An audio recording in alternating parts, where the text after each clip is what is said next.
Detective Harris had seen a lot in his 20 years on the force. From gruesome crime scenes to unsolvable mysteries, he thought he had encountered it all. But the Holloway tunnel case was different. It was the kind of case that haunted you, that kept you awake at night, questioning everything you thought you knew about the world. But nothing prepared him for the Holloway tunnel case. The moment he stepped into the investigation, he felt an eerie chill, as if the tunnel itself was alive, watching his every move. A local journalist named Mark Fisher vanished inside an abandoned subway tunnel. Mark was known for his fearless reporting, always chasing the next big story, no matter the danger. But this time, he had gone too far. No body, no trace, just one haunting voicemail. It was as if Mark had been swallowed by the darkness, leaving behind only a chilling message that echoed in Harris's mind. "I can hear them! In the walls!" The words were filled with terror, a kind of fear that Harris had never heard before. It was a plea for help, a desperate cry from the abyss. Harris replayed the voicemail 100 times. Each time he hoped to find a clue, a hint that would lead him to Mark. But all he found was more questions, more uncertainty. The fear in Mark's voice was real. It was palpable, a tangible thing that wrapped around Harris's heart and squeezed. He knew he had to do something.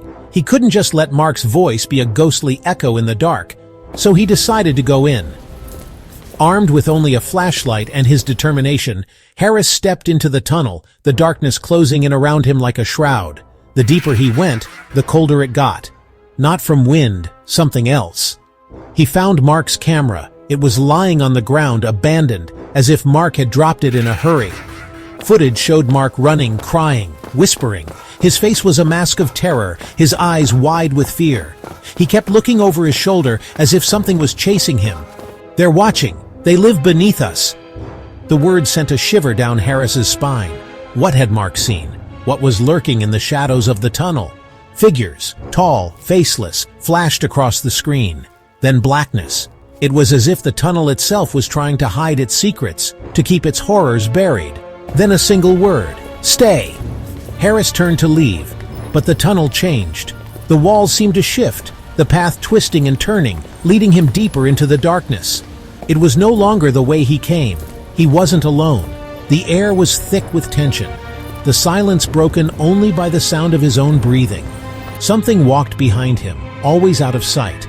He could feel its presence, a cold, creeping sensation that made his skin crawl. And then, Mark's voice. "Detective, join me." The words were a whisper, a ghostly echo that seemed to come from the very walls of the tunnel. Only the recorder was found, still playing the voicemail, still echoing. It was as if the tunnel had swallowed Harris too, leaving behind only a haunting reminder of his presence. "I can hear them! In the walls!" The words echoed in the darkness, a chilling reminder of the mysteries that lay hidden in the depths of the Holloway tunnel.